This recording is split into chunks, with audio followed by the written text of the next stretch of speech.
Hello guys, welcome to the Techno KaJi 4K channel. In this video I am going to tell you how to recover deleted photos or videos from your gallery. Let's start.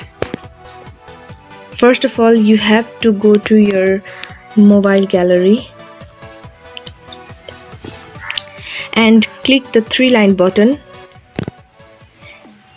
Then click the trash.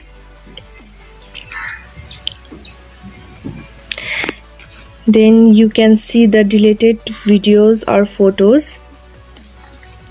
These deleted files are valid for 29 days only.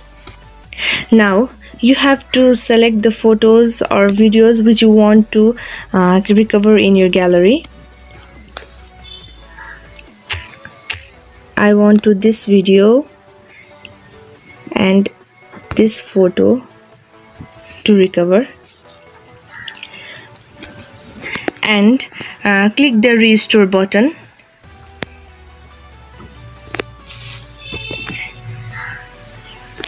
Then check your gallery. There is a restore file.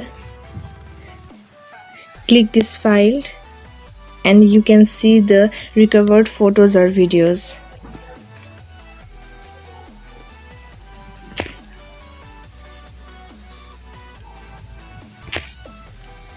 Thank you so much guys, hope you guys are like it.